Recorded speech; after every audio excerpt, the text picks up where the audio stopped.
Hello, I'm Michael Fitzgerald, contributing editor at MIT Sloan Management Review. We're here today to talk digital transformation with an all-star panel. Here with me today are Kim Stevenson, the Chief Information Officer at Intel Corp. The iconic $53 billion semiconductor maker also has a substantial security software business. It drives change in the technology industry that ripples through the world economy. Mark Norman, president of Zipcar, now part of the $7.4 billion Avis rental car group.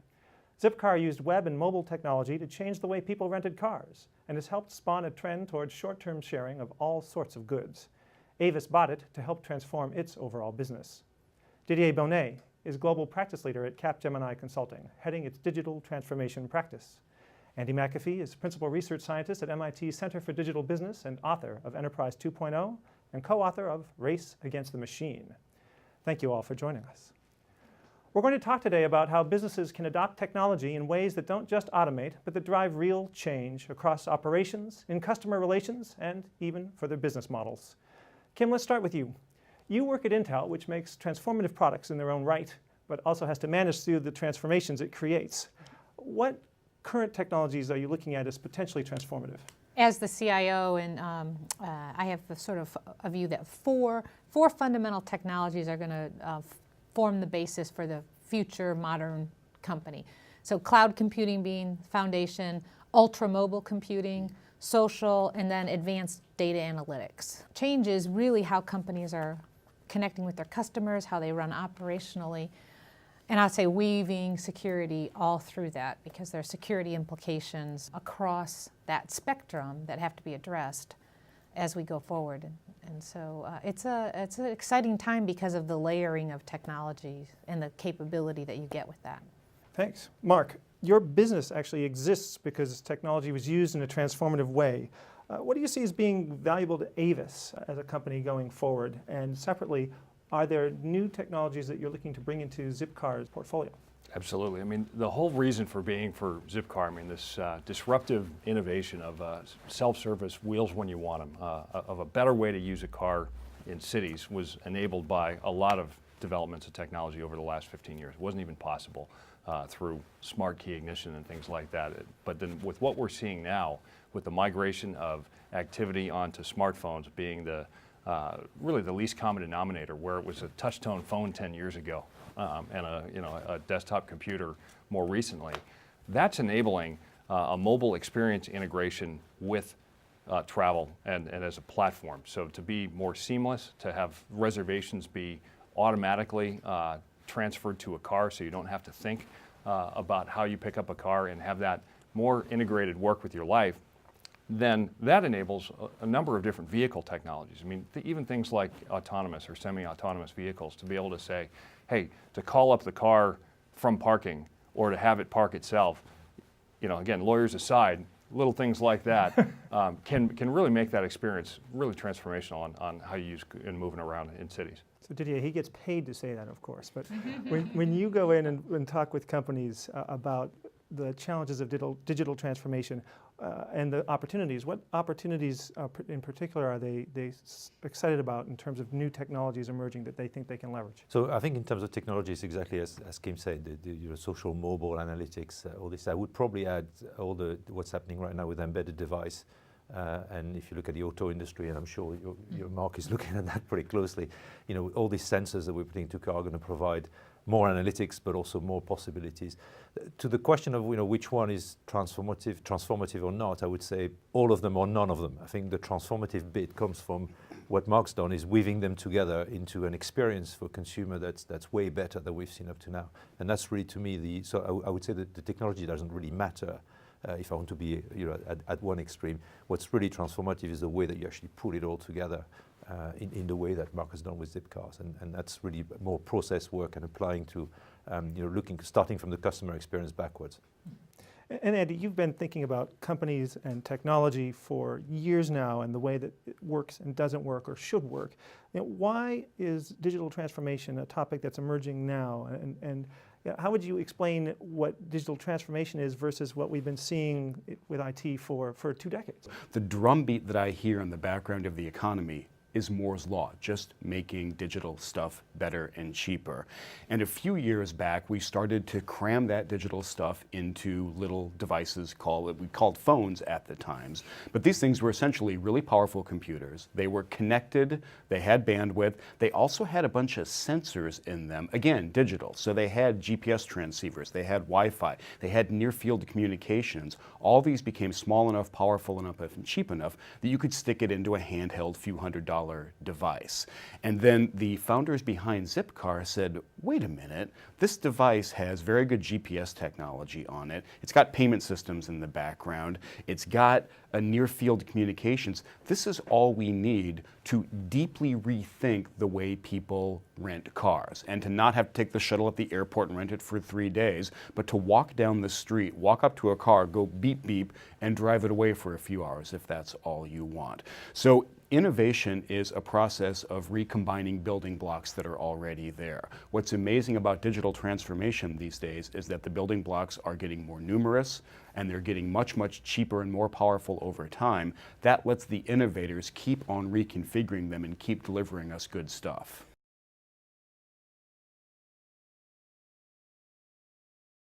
So Andy, it sounds like what you're saying is that we have reached a kind of inflection point with technology and the way that it works across our economy and our culture.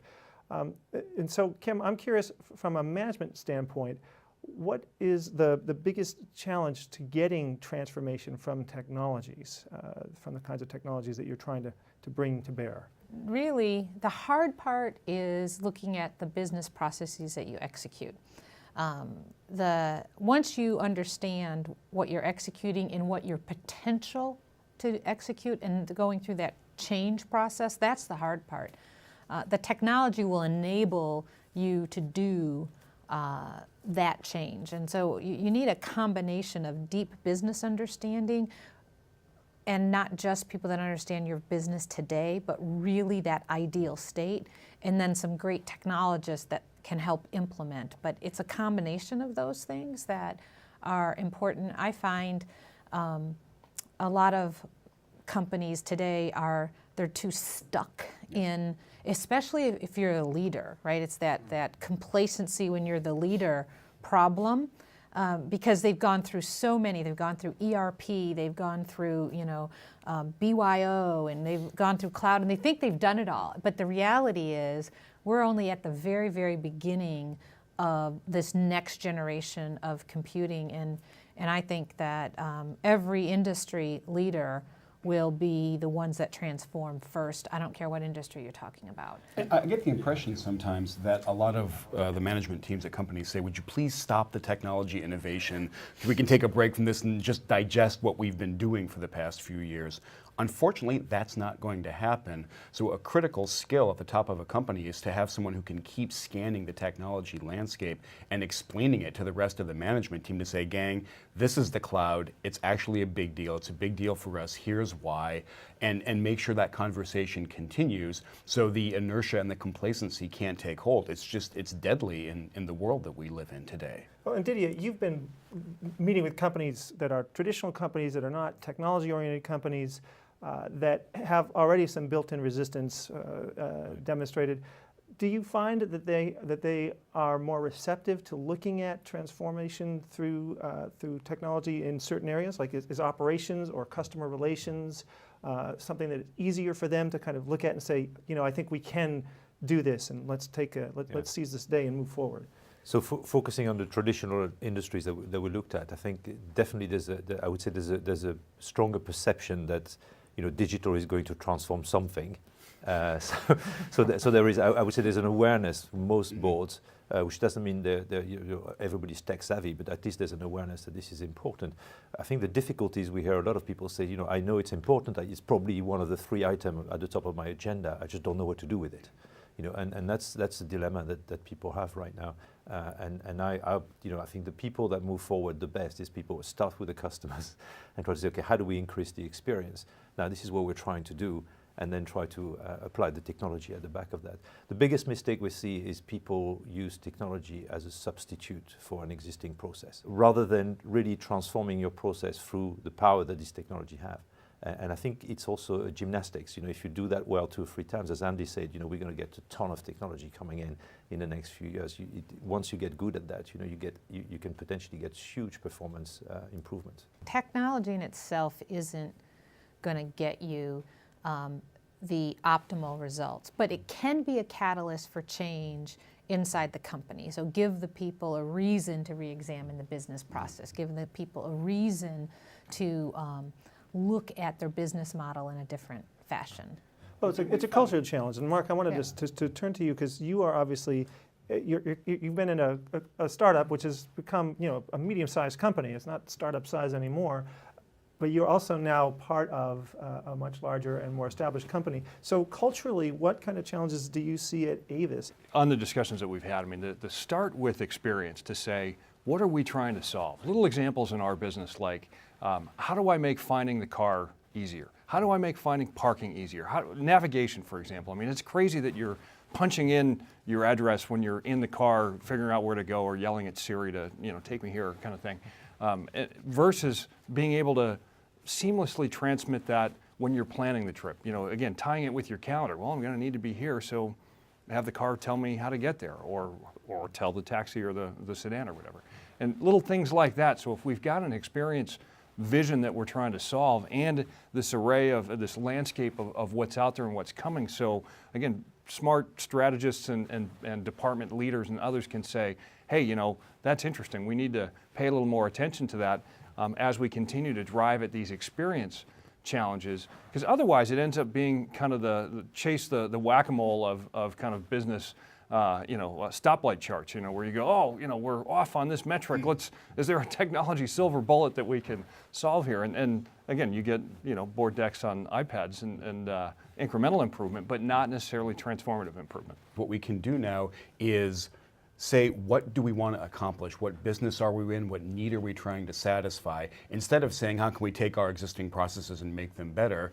Back up a big step. What do we want to accomplish here? The technology suite to help you accomplish that is unbelievably robust these days. And then to something that Mark said, which I think is really important, there's this dizzying array of stuff we could possibly do with technology. So to continue your example, do we want to integrate with calendars and destinations and have that be part of the GPS? Do we want to try to have the keyless system work better? You have no shortage of opportunities. You make your best guesses about which ones the customer is actually going to value. And then the critical thing I think to do these days is not assume that guess is correct. Experiment, run a pilot, run a test. The costs of experimentation have fallen through the floor because you can enable them with some segment of your customer base. You can do an A/B test, get the feedback, and keep iterating that way and improving on that kind of incremental iterative basis, as opposed to having to do a series of moonshots led by some management vision of what's going to happen. I think that's a really old school way to think about it.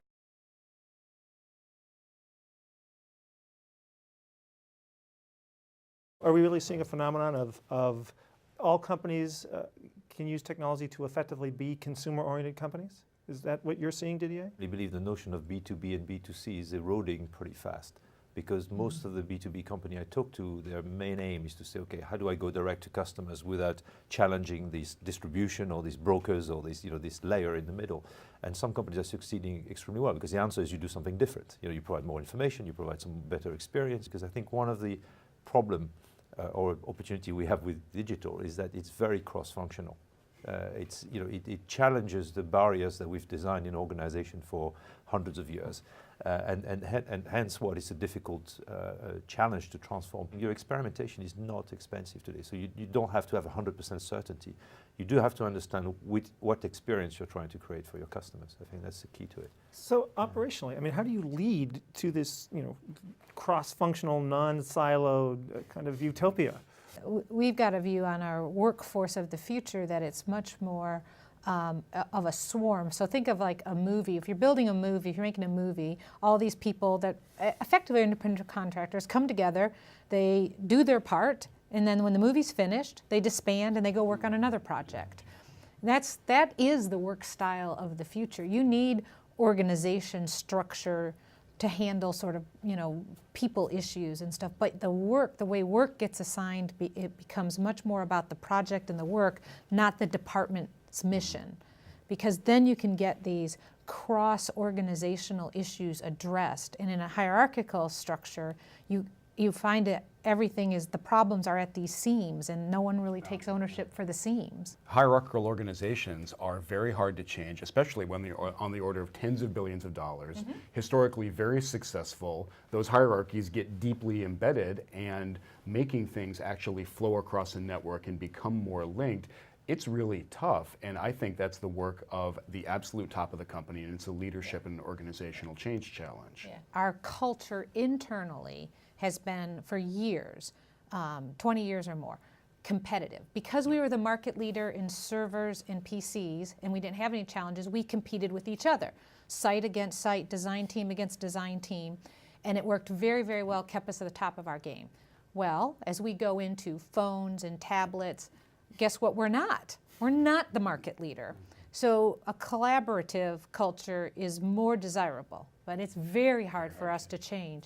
So we're using technology as a catalyst to change that behavior, we're simply trying to solve two things first. Find people in the company, we have experts for everything, finding them is hard, and then find the information. So we are protective of our IP, we lock everything down. So we're exposing more to our employees so that we can find, so they don't recreate. And recreating is waste and causes a lot of delays. So, and that's the beginning of changing that culture to be a more collaborative culture where we can do better system-on-chip designs instead of just simple microprocessors. Say a little more about how you're doing it. How do you actually approach it from a management perspective, and what's the technology you're trying to apply? Yeah, so from a management perspective, last summer I led for the corporation with our Senior VP of HR a corporate strategic discussion. We had the top 25 executives in the company buy in to the strategy. First thing, you have to admit that your competitive culture needs to change to be successful in the future. And we want to change before it's evident on the outside that we need to change, right? And I think that's a really key premise. We got that bought in, and then each of those business leaders picked certain areas that they wanted to focus on. So the sales team wanted to focus on account management and advancement of opportunities in the pipeline. Our engineering teams wanted to focus on design document availability to these system-on-chip teams versus the microprocessor teams. And so we went to the sharing there. So we did some very simple things first. Like we put pictures out there on expert profiles. They used to be like a 1/2 inch by 1/2 inch. You couldn't see them. We made them 3 inches by 3 inches so I could see who you were. We've added more than 220 video conferencing rooms for the design engineers. We're adding electronic whiteboarding. We're opening up the SharePoint sites so that we can search SharePoint where previously we locked it down. On the sales side, we're slowly working our way off of email to more real-time live engagement in a social collaboration model. And we've set up their communities based on account teams, not based on org structure, so accounts that they support. Does this come from you at the management level, or is this coming from the CEO level? Is it a combination of things? IT is going into the business units and we're saying, here's what's possible. But the business units are deciding what problems they want to tackle first. And then we bring the technology and I say, use it as a catalyst to change. I insist that each business unit has a transformation leader, somebody in their team that is responsible for that transformation. So it's a partnership. Because again, sort of like Didier was saying, one functional organization cannot do that change. You can't make someone change. You have to help them through the process. For us, I mean, we had to set core values that were around, I mean, we had to collaborate in the early days because of a small company. Even today, we view ourselves as a technology and a marketing company that happens to run a fleet of cars. But we can't do autonomous vehicles and hacking into different car systems and duplicate engineering innovation. But we can partner to see where we plug in, and how that happens then is in values even how we even assess every single person on our leadership team to drive and solve for collaboration in a way that might have been more competitive 5 years ago. And then we're creating spaces. I mean, we're moving into a new office here in Boston, and smaller desks, larger collaboration spaces, and it's a change for some, but it's really natural once you get going. And Are you in a cubicle yourself? I'm not, but we're in the new space. There's much more leadership out in the opens and stuff. And again, we see like Mayor Bloomberg and stuff, and how they run the trade floor there, and that's a model for working.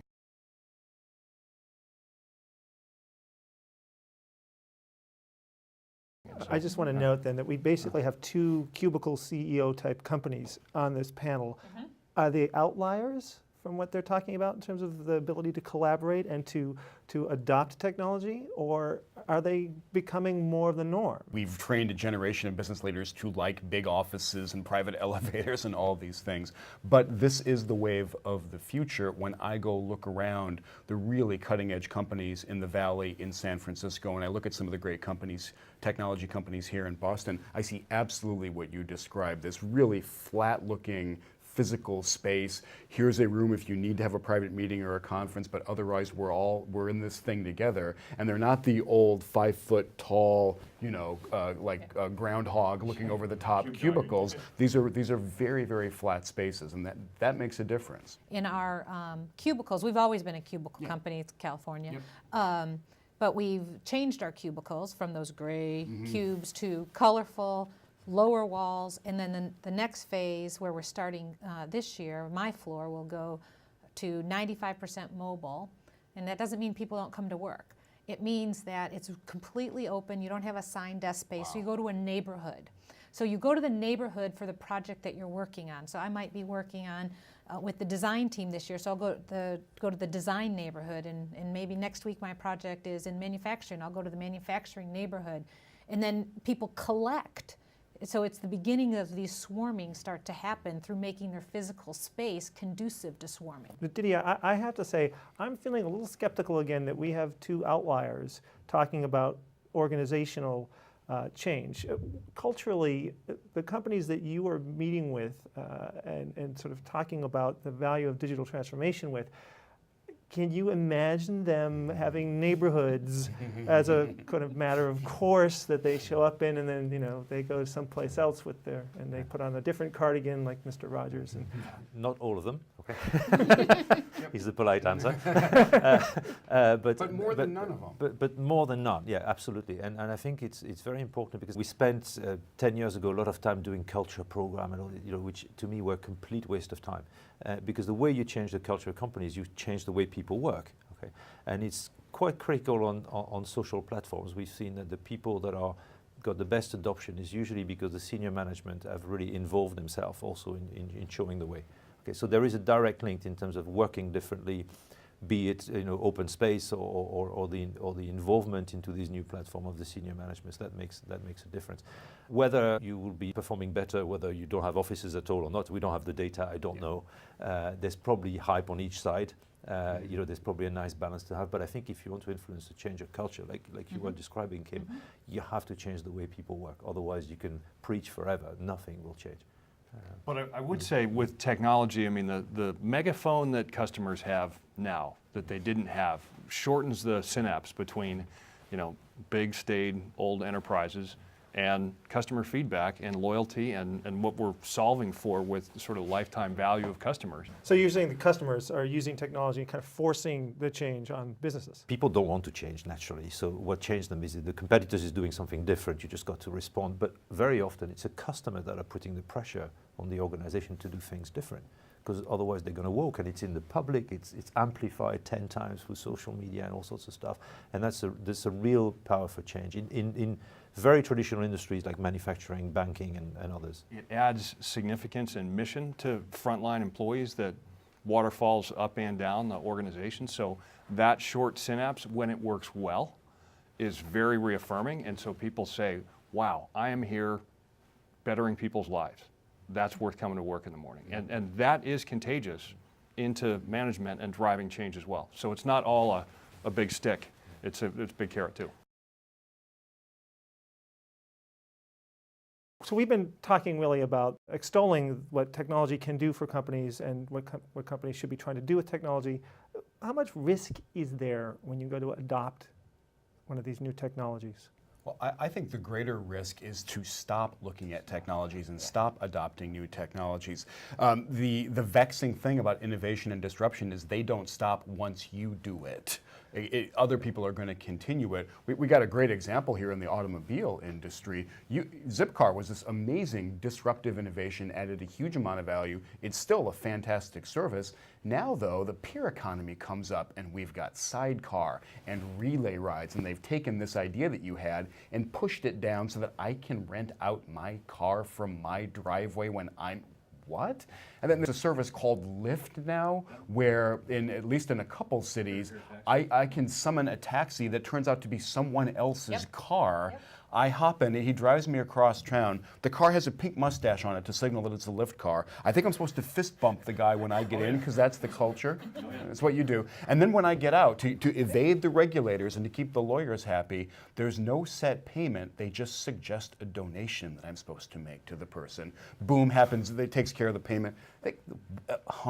Now, some of this... We're talking about business model innovation versus technology innovation, right? I mean, there's elements of GPS and billing and things like that that are part of lots of other things, and you say, well, where's the pivot? Is it in the technology or is it in the business model? And there's a big TBD on that.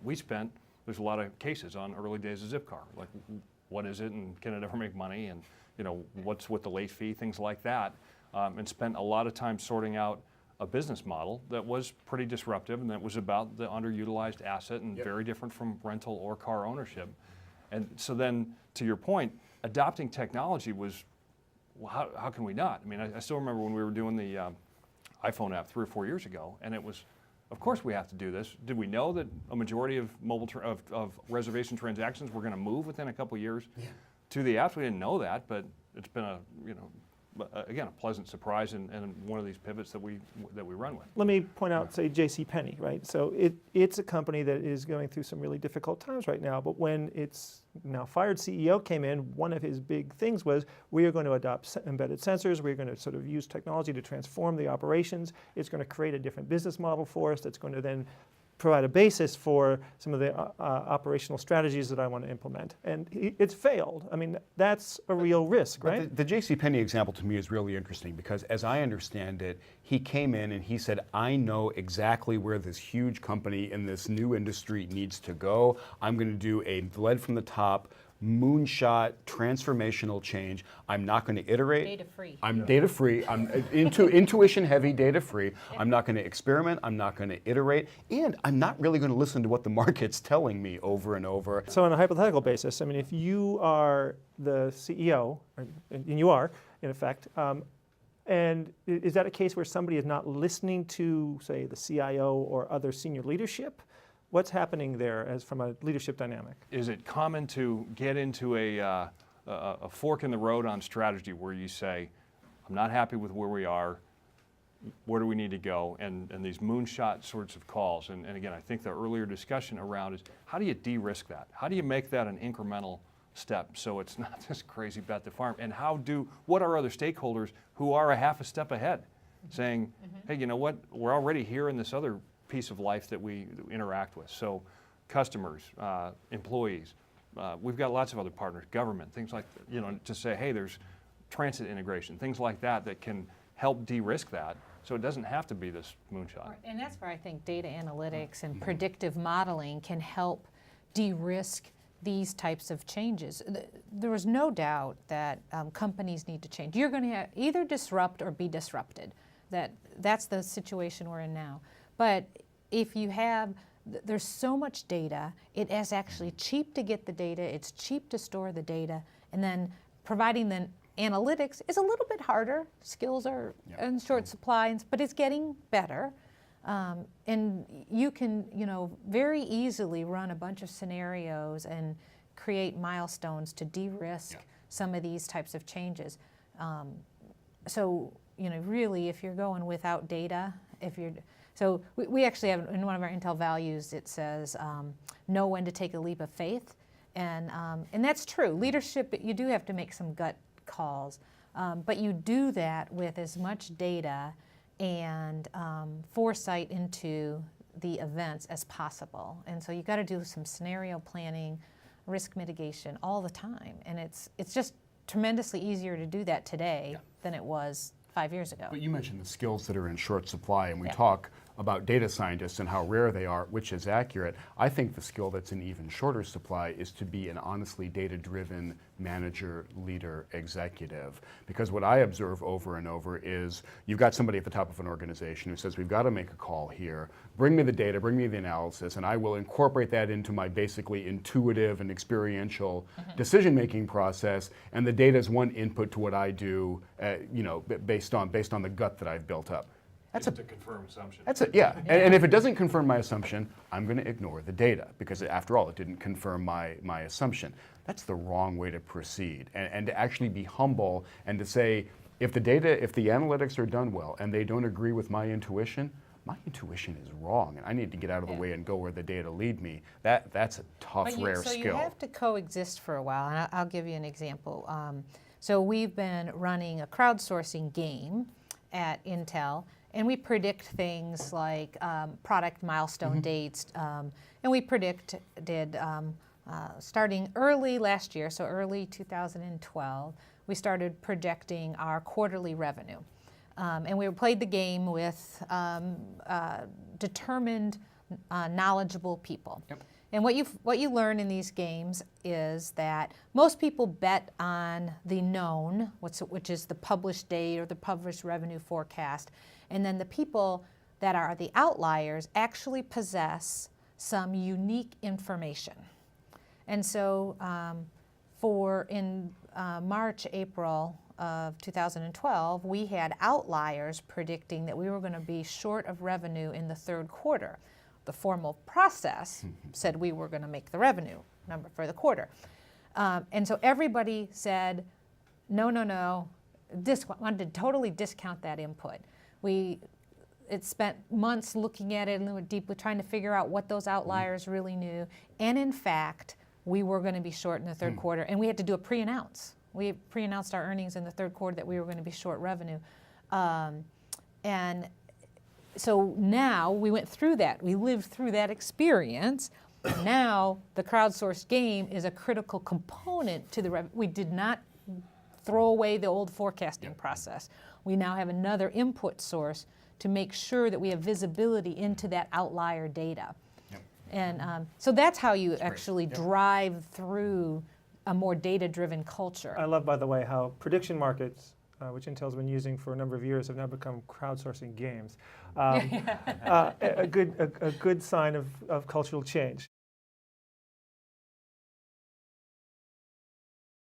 So let's talk a bit about transformation and leadership and management. We have talked in this series a bit about the idea of chief digital officers, digital czars. Didier, you've done some research on the ways that companies can implement these things. Can you talk a bit about what you see in terms of the CEO, CIO dynamic and where things like chief digital officers fit in? Yeah.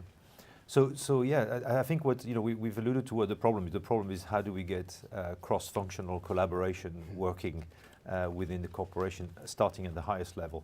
And I mean, CDOs are kind of in fashion right now, but it's not the only model. You can start with committees. People are creating independent units with marketing, IT, and a few. I mean, Nike is a good example.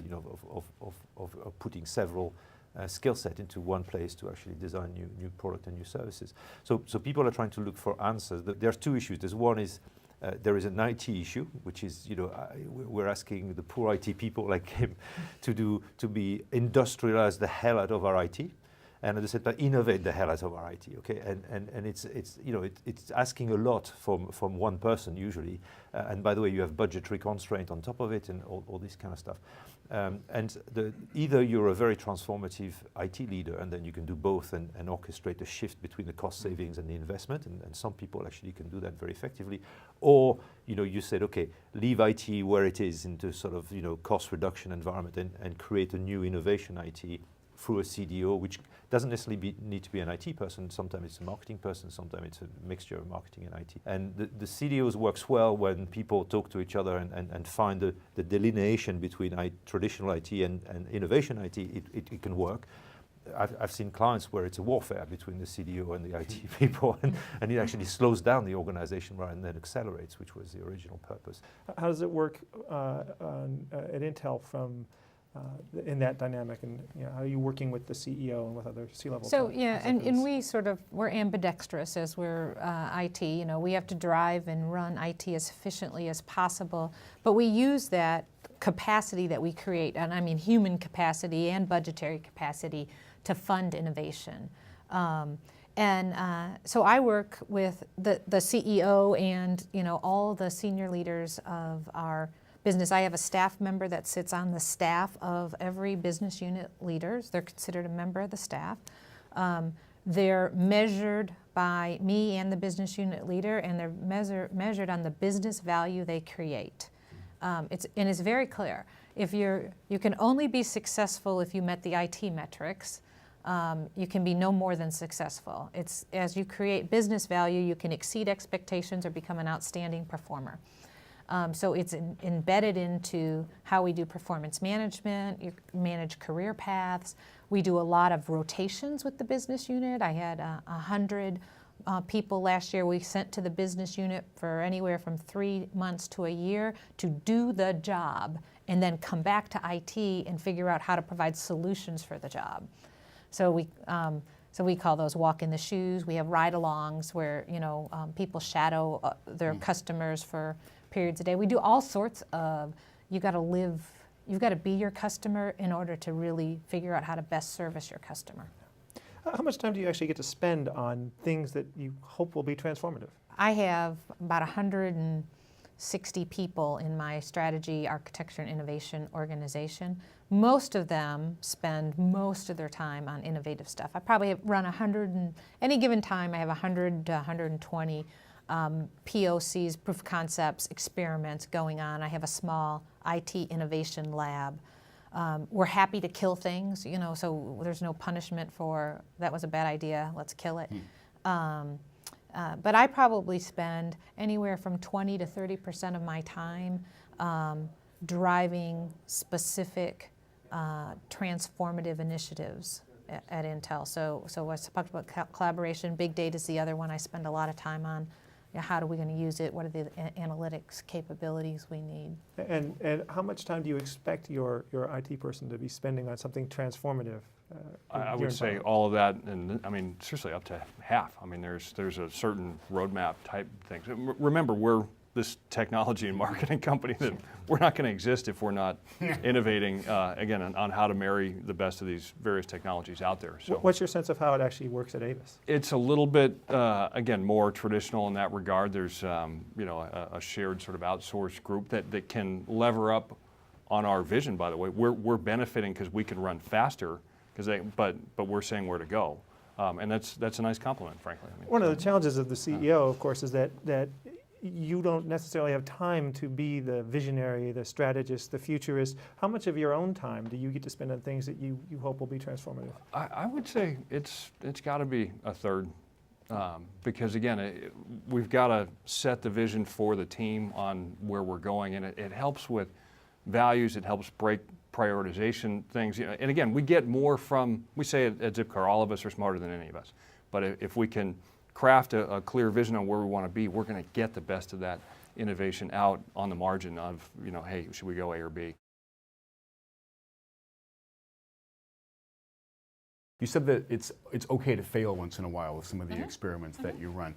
That's profound. It's part of the American business genius. One of the things we really do well, that a failure, as long as it's not a JCPenney magnitude failure, but a failure is not this indelible black mark on your record. It doesn't tank your career. So the Monopoly game, right? There's chance cards, right? So I gave out these cards that were similar.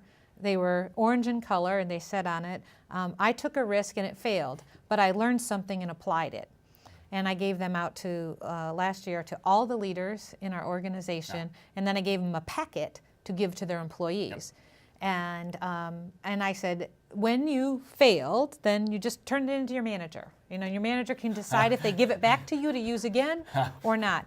It made a huge symbolic change in the organization. And so then the employees came back and they said, wait a minute, sometimes I take a risk and it works. So they created a green card that said, I took a risk and it was successful. And so, you know, we're in these cubes in neighborhoods, you don't have a desk anymore to put a trophy or a plaque on, right? So they carry the cards around in their binders, like taped to the front of their binders, on the back of their laptop and stuff, and you see the green and the orange cards that they created. And it's, I mean, that's part of creating a culture that it is okay to fail. But you learn something and you always apply what you learn. What have you seen in general in companies when you've talked with them about the prospect of failure? The tolerance of failure is part of the journey, because you know, we're talking about business model. You can have the most clever and exciting business model with the technology that makes it work and still fail miserably, because there's a commercial model behind that, and I think you alluded to it. And you know, I know very little, even startups that have started with their business model and their technology and got it right first time. Right? Usually, the strategy evolves over a number of years, and it's similar in big company. If you're changing your business model and venturing like you've done a few years back, wow, nobody's ever done that before. So you're either going to wait until somebody does it, and then you'll be a follower and probably lose the game anyway. Or if you want to be first and try, you have to tolerate a little bit of failure. And it's not necessarily betting the shop. I think that there's a lot of ways that you can actually de-risk those kind of ventures.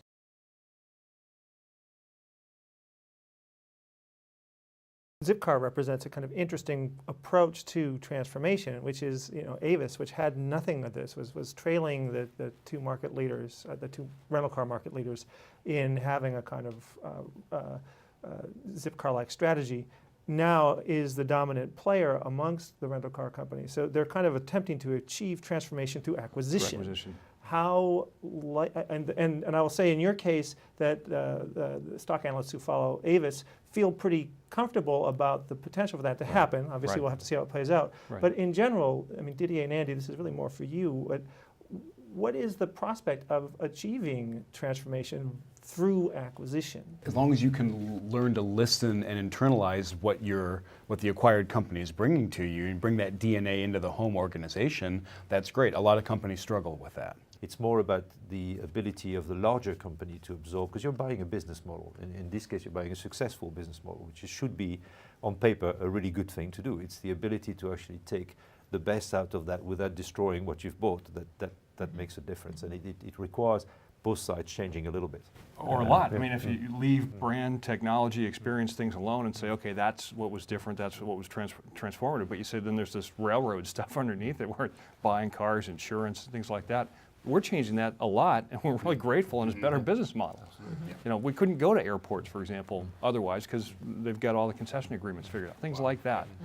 So there's a lot of change on both sides, but if focused, it can be really positive. We talked a little bit about skills and acquiring skills, and there's leadership skills that have to come to bear and have to be developed. So from a skill set perspective, how much of a challenge is it for companies that are trying to achieve digital transformation to find the people who actually know how to make it work right now? It's huge. So one of the biggest, I guess, blocker in digital transformation that we've heard everywhere was skill set. And then, you know, there's no miracle. You hire them, you train them, you buy them, you you partner with them, and you have to be smart at all four of these, because none of the single one will be sufficiently scalable. So the best company we've seen do exactly that. They have a big training program, big hiring. They partner with external companies like Intel to sort of say, okay, well, you're ahead of us. Let's come and join forces and see where we can find a business model that's worth for both of them. And these are the people that are really moving forward. One of my real disappointment, I guess, in looking at all these 450 companies that we looked at, was I didn't see the HR community stepping up to the plate. I was expecting that, you know, this would be a real rebound for the HR community. And I think you mentioned you're working closely with your HR. That's very rare. This is really transformational. And yet we saw very few examples where this actually happened. And I think it's huge, because this is not a problem of the next 2 years and then we'll be okay. This is a problem of a generational gap that's going to change. And you know, people like us are going to, or me at least, are going to retire. There's a new guys coming in. So you have to really plan forward for the new skill set that's going to drive this kind of business model that we're creating. Well, this has been a terrific discussion of what it takes to make digital transformation happen in a business. I want to thank you all. It's been a great panel. Thank you. This is Michael Fitzgerald with MIT Sloan Management Review. Thank you for joining us for this discussion on digital transformation. We'll see you again soon.